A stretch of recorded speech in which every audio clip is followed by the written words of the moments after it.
In 2008, the financial world came apart. Millions of people lost jobs, homes, and savings almost overnight. And out of that wreckage, a generation learned a set of survival habits the hard way. Here's the strange part.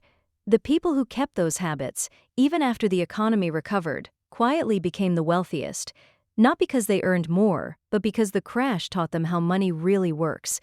Today I'm giving you 25 of those frugal habits, and by the end, you'll see why they build wealth in any economy, not just a broken one. 1. They questioned every single purchase. After 2008, people stopped buying on autopilot and started asking, "Do I actually need this?" before every transaction. That one pause, repeated thousands of times a year, redirects a fortune away from impulse and toward what matters. 2. They built a real emergency fund and never let it run dry. The crash taught everyone the same brutal lesson. The people who survived had cash, and the people who didn't drowned. A fully funded cushion stopped being optional. It became the foundation. 3. They cooked at home instead of eating out. Restaurant spending was one of the first things to get cut, and people discovered that cooking saves enormous money, often thousands a year for a family, while eating just as well. The habit stuck because the savings were too big to ignore. 4. They cut subscriptions and recurring costs ruthlessly. In 2008, people canceled everything they weren't truly using. That instinct, to audit your recurring charges and kill the dead ones, saves hundreds a year and still works perfectly today. 5. They bought used instead of new. Used cars, secondhand furniture, refurbished electronics. The crash erased the shame around buying used, and people learned that letting someone else eat the depreciation is one of the smartest money moves there is. 6. They paid down high-interest debt aggressively. When credit froze and rates terrified everyone, people raced to escape debt. They learned that paying off a 20% credit card is a guaranteed 20% return, and that lesson never expired. 7. They stopped trying to keep up with the neighbors. The crash humbled everyone at once, which made it socially acceptable to stop performing wealth. People who kept that mindset, not caring about appearances, saved everything they used to spend on status. 8. They tracked every dollar. Suddenly, knowing exactly where your money went wasn't paranoid, it was survival. People who kept tracking long after the recovery stayed in control while everyone else drifted back to guessing. 9. They delayed big purchases. Instead of buying immediately, people waited and discovered that most wants fade if you give them a few weeks. The pause between wanting and buying became a permanent money-saving filter. 10. They repaired instead of replaced. Fixing the appliance, mending the clothes, patching the thing instead of tossing it. The crash revived a skill the easy years had killed, and it quietly saves money every year you practice it. 11. They shopped with a list and never without one. Impulse buys are where budgets die. Post-2008, people learned that walking into a store with a list and sticking to it is one of the simplest ways to stop money from leaking out unnoticed. 12. They used cash and felt the spending. When you hand over physical cash, spending hurts in a way that swiping a card never does. Many people went cash only to regain control, and the psychological break it applies still works today. 13. They bought quality that lasts. It sounds backward for a frugal list, but the crash taught people that cheap things you replace constantly cost more than one good thing that lasts for years. Buying well, once, became its own form of saving. 14. They grew or made what they could. Gardens came back, home repairs came back, cutting your own hair, brewing your own coffee, doing it yourself instead of paying for it. Every skill you own is a bill you no longer pay. 15. They negotiated everything. Bills, rent, salaries, prices. The crash made people bold about asking, because they had to be. And they learned that an uncomfortable 5-minute conversation can save you money every month for years. 16. They kept their cars far longer. Instead of trading up every few years, people drove their cars into the ground and saw how much wealth had been quietly destroyed by constant car payments. A paid-off car you keep for a decade is a money machine. 17. They downsized to fit their real needs. Smaller homes, smaller spaces, lower fixed costs. People learned that your biggest expense, housing, is also your biggest opportunity to save, and that more space you don't use is just more money you don't keep. 18. They avoided new debt entirely. After watching debt destroy people, a whole group decided to simply stop borrowing for things that lose value. No financing the lifestyle. If they couldn't pay cash, they didn't buy it. 19. They found free entertainment, parks, libraries, free community events, hosting friends at home instead of expensive nights out. People rediscovered that a good life doesn't require constant spending, and that the best things genuinely are often free. 20. They meal planned and wasted nothing. Planning meals around what's on sale and what's already in the kitchen slashed grocery bills and food waste at the same time. The average household throws away a shocking amount of food. The crash generation learned to stop. 21. They built multiple income streams.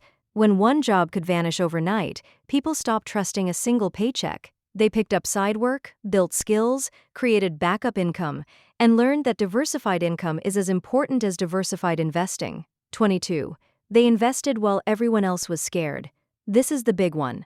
The people who kept investing through the crash, buying when prices were on the floor, saw extraordinary gains in the recovery. They learned that the best time to buy is when everyone else is selling, and fear is the buyer's friend. 23. They automated their savings so fear couldn't stop it. Because emotions ran so high, people set their saving and investing on autopilot to remove themselves from the decision. Automation protected them from their own panic, and that's exactly why it still works. 24. They distinguished needs from wants with brutal honesty. When money was tight, the line between need and want got crystal clear. People who kept that clarity, buying needs first, waiting on wants, never slid back into mindless consumption. 25. And this is the one that ties it all together. They kept the habits even after the fear faded. This is the whole secret. Almost everyone tightened up during the crash, but the moment the economy recovered, most people snapped right back to old spending. The few who kept the discipline, who treated frugality not as emergency mode but as a permanent way of living, are the ones who quietly built real wealth over the following years. The habits didn't work because times were hard. They worked because the people kept them when times got easy. Now let me tell you why every one of these 25 habits still builds wealth today, in a good economy, with no crash in sight. Look at what they all have in common. Every habit either reduces what flows out, through frugality, repair, negotiation, and patience, or increases what gets put to work, through saving, investing, and building income. That's the entire equation of wealth. Spend less than you earn, and invest the difference relentlessly. A crash just forces people to do temporarily what wealthy people do permanently. The recession was a crash course in the exact behavior that builds fortunes in any decade. And here's the deeper truth most people miss. These habits feel like restriction, like deprivation, like doing without. But the people who lived them long enough discovered something surprising. They didn't feel poorer. They felt freer. When your expenses are low and your savings are deep, you're not at the mercy of your job, the economy, or the next surprise. You sleep better. You make better decisions because you're never desperate. The frugality that looked like sacrifice turned out to be the price of freedom. And freedom, it turns out, is what everyone was actually chasing with money the whole time. You don't need another 2008 to learn these lessons. That's the gift of looking back. You get to take the wisdom without paying the price the people who learned it firsthand had to pay. You can adopt these habits today, while the economy is calm, while you still have a job, while there's no crisis forcing your hand. And if you do, you'll be the one who's ready when the next downturn comes, because there is always a next one. The people who keep these habits in the good times are the ones who get rich in the bad times, buying assets on sale while everyone else is panicking and selling. So don't try to adopt all 25 overnight. You'll burn out by Thursday. Pick 5 that hit you hardest. Maybe you finally build the emergency fund, audit your subscriptions, start cooking at home, keep your car longer, and automate your investing. Run those 5 for a season and watch your savings rate climb and your stress drop at the same time. Then layer in a few more. That's how an entire generation accidentally built wealth, one frugal habit at a time, kept long after the reason for them was gone. Let me show you the single most profitable habit on this entire list, the one that quietly made people rich. Number 22. Investing while everyone else was scared. The math here is almost unbelievable. The U.S. stock market lost more than half its value from its 2007 peak to its 2009 bottom. The people who panicked sold near that bottom and locked in catastrophic losses. But the people who kept their habits, who kept their automatic contributions running and even bought more while prices were on the floor, bought ownership in great companies at a 50% discount. Over the following decade, the market didn't just recover, it multiplied several times over. A dollar invested at the 2009 bottom grew to many times its value within years. The frugality wasn't just about saving a few bucks on groceries, it was about having cash and calm available to buy assets on the deepest sale of a generation. That's where the real fortunes were made, not in cutting coupons, but in being ready to buy when everyone else was forced to sell. Here's the uncomfortable truth about why most people didn't capture that opportunity, and why most people still won't capture the next one. It wasn't a lack of information.